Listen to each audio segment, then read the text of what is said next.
کوئی فائدہ نہیں ہوا. ساری باتیں جو سائنس نے خود دریافت کی بعد میں لوگ دوڑتے ہیں کہ نہیں یہ تو ہماری کتاب میں موجود ہے.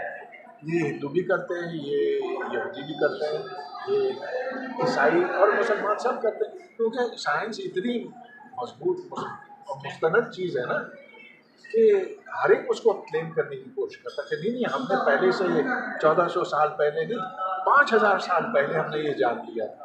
تو یہ ہندوؤں میں آج کل بہت زیادہ پایا جاتا ہے.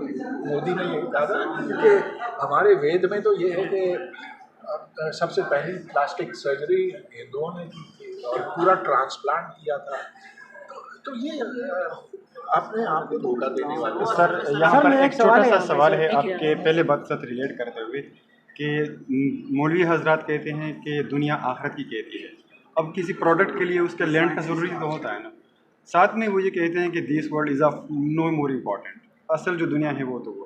کیا ان کے اپنے باتوں میں کنٹرڈکشن ہے یا نہیں ہے؟ ایک طرف وہ کہتے ہیں کہ دنیا آخرت کی بات کہتی ہے, اگر کھیتی میں بندہ کہ فارمر کوئی چیز اگاتا ہے تو اسی سے وہ پروڈکٹ لیتا ہے, اور ساتھ میں یہ کہتے ہیں کہ یہ دنیا اتنی امپورٹنٹ نہیں ہے جتنی کہ وہ ہے. تو کیا ایسا لگتا نہیں ہے کہ ان کی اپنی باتوں میں کنٹرڈکشن ہے؟ یہ اپنی باتوں پہ بہت زیادہ اعتبار بھی نہیں کرتے. ان جو سارے مولوی حضرات ہیں انہوں نے اب وقت کے ساتھ اپنے عقائد میں تبدیلیاں کی ہیں.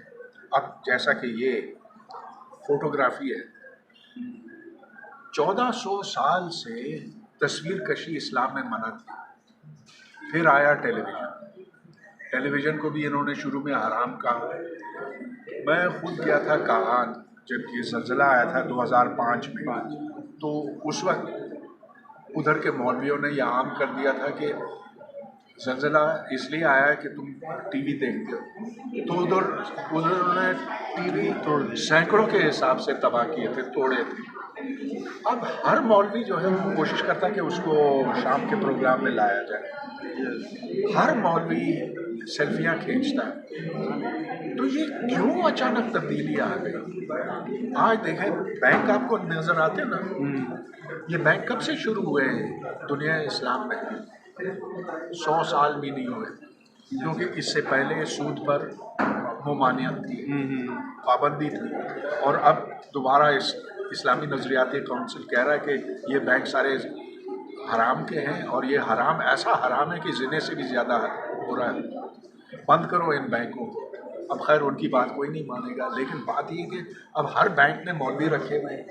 ان مولویوں کا کام یہ کہ یہ فتویٰ دینا کہ ہاں یہ کاروبار ٹھیک ہے. میزان بینک ہو گیا, اور تو اور یہ جو اسٹینڈرڈ چارٹرڈ بینک ہے انہوں نے یہ ہے ملٹی نیشنل, مگر انہوں نے شریعہ کمپلائنٹ کریڈٹ کارڈ شروع کیا. کریڈٹ کیا ہے؟ کریڈٹ کارڈ کیا سود پہ نہیں چلتا؟ تو سود جب کہ حرام ہے اور واضح حرام ہے, اور اس سے آپ 1 انچ بھی دور نہیں ہو سکتے, تو شریعہ کمپلائنٹ کریڈٹ کارڈ کیا چیز ہوتی ہے؟ اس کو کہتے ہیں منافق. سر ایک کویسچن ہے, جیسے ابھی آپ نے بات کی کہ جو مولانا ہدایت اللہ آئے تھے انہوں نے بات کی, تو جب ہم یونیورسٹی میں بیٹھے ہوتے تو اسٹوڈنٹ آپس میں, نہیں پنجاب کے, کے پی کے, سندھ کے اور بلوچستان کے آپس میں ہماری ڈسکشن ہوتی ہے. تو یہاں پہ میں سے ایک دوست آئے ہوئے تھے, وہ تھے بھی یہیں لاہور کے, تو انہوں نے میری طرف اشارہ کر کے کہا کہ آپ لوگ تو کہتے ہیں کہ فریڈم آف ایکسپریشن نہیں ہے, تو یہ دیکھ کہ کتنی فریڈم ہے.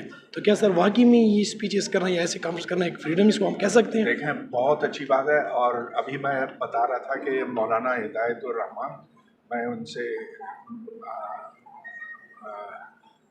ہاتھ نہیں ملا سکا, گلے نہیں لگا سکتا, مگر دل میرا چاہ رہا تھا, کیونکہ انہوں نے ادھر کے لوگوں کے جو دکھ یہاں بیان کیے نا اس زوردار انداز سے کیے کہ میرا دل بھی رونے لگا کہ ان لوگوں کے اوپر کیا گزر رہی ہے. تو ٹھیک ہے, میں ان کی بہت سی باتوں سے اتفاق نہیں کرتا. ہر بندے کی ہر بات سے اتفاق کرنا ہرگز ضروری ہے. جو عقل کی بات کہے, جو سچائی کی بات کہے, اس چیز میں آپ اس کا ساتھ دیں, وگرنہ نہیں. سیدھی سی بات ہے. ہم میں سے ہر ایک جو ہے وہ کچھ نہ کچھ سچ بول لیتا ہے, جھوٹ بھی بول لیتا ہے, لیکن جو دوسرا جو اس کو جج کرے گا, اس کو چاہیے کہ وہ سچ اور جھوٹ میں فرق کرے۔ سر میرا ایک سوال ہے تو یہ کہ پچھلے کچھ سالوں سے ایک مہم چل رہی تھی کمپین کے طور پر ڈی کالونائز سائنس، تو آیا آپ کو یہ لگتا ہے کہ واقعی یہ موومنٹ جو ہے نا مطلب کہ ٹرانسفارم ہو سکتی ہے، یا واقعی سائنس کو ڈی کالونائز ہونا چاہیے یا نہیں؟ مطلب کالونیل اس کے اندر on the ideological lines, on the scientific grounds آیا وہ چیزیں موجود ہیں؟ فار ایگزامپل ویسٹرن ہم دیکھتے ہیں اسٹینڈرڈس ہیں کافی زیادہ آپ کی ریسرچ کے اندر، یا پھر باقی جو ڈومیننسی ہے ہم دیکھتے ہیں کہ اوور آل ہمیں دکھنے کو محسوس ہوتا ہے، یا پھر اس کے اندر کچھ افریقہ کے اندر یہ موومنٹ پاپولر ہوئی تھی، اس میں یہ تھا کہ کچھ ریسسٹ لائنس پر یہاں پہ کچھ ایسے ریمارکس کچھ ہمارے مشہور سائنسدان مطلب بڑے بڑے ڈاروین یا پھر اس طرح کے کچھ ان کے ایگزامپل سے انہیں کوٹ کر کے، تو آیا واقعی سائنس جو ماڈرن سائنس ہے یہ کالونائز ہے اور ایسے ڈی کالونائز ہونا چاہیے یا نہیں؟ ایسی کوئی کمپین، اور خاص کر پاکستان کے پرسپیکٹیو میں پاکستانی جو ایک ملٹی جو ہے آئیڈینٹیز ہیں یہاں پہ اس کا کیا انفلوئنس ہے؟ It's a very good question actually. دیکھیں سائنس کو ہمیں مختلف شاخوں میں الگ کرنا ہوگا۔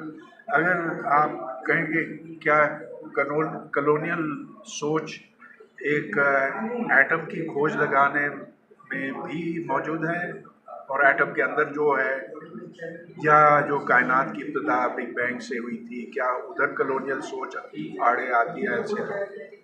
وہاں فقط معروضیت، فیکٹس، اونلی فیکٹس میٹر۔ جب آپ اس سے ہٹ کے انجینئرنگ کی طرف آتے ہیں، یعنی کہ وہ سائنٹیفک فیکٹس کا اطلاق، تو پھر کیا دوا بنانی چاہیے اور کیا نہیں بنانی چاہیے، اس میں پھر آئیڈیالوجی کی بات آتی ہے، اس میں پھر آپ کا اپنا اسیسمنٹ آتا ہے کہ کیا ہونا چاہیے کیا نہیں ہونا چاہیے۔ جب آپ سوسائٹی کی طرف آتے ہیں اور زیادہ پیچیدہ ہو جاتا ہے۔ تو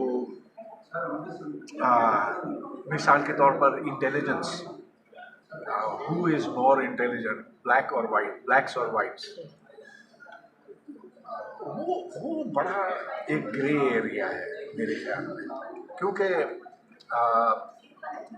ہمیں پتہ ہے دو چیزیں انوالو ہیں، نیچر اینڈ نرچر، کہ آپ کی چیز جو آپ کو ملتی ہے ورثے میں ملتی ہیں وہ طے کرتی ہے کہ آپ کی ذہانت کتنی ہوگی، مگر صرف اس سے نہیں، آپ کے ماحول سے بھی فرق پڑتا ہے، آپ کے ماں باپ کیسے ہیں، آپ کو اسکول کیسا ملا، آپ کی کمیونٹی میں کس چیز کو پسند کیا جاتا ہے، کس کو ناپسند کیا جاتا ہے۔ So it's much more complicated. Decolonization دیکھیں اس کا بہت بتنگڑ میرا خیال ہے لوگ بناتے ہیں۔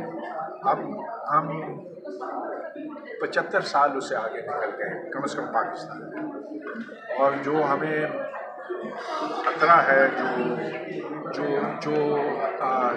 کالونائزنگ ایفیکٹس تھے وہ وقت کے ساتھ زائل ہو جاتے ہیں، کم ہو جاتے ہیں۔ جو چیز اب ہمارے لیے زیادہ خطرناک ہے کہ ہم ان لوگوں کی گرفت میں آ گئے جو ہمارا کریکولم بناتے ہیں، جو ہمارے ٹی وی کو کنٹرول کرتے ہیں، جو پیمرا چلاتے ہیں۔ تو those are more dangerous people than British colonialist.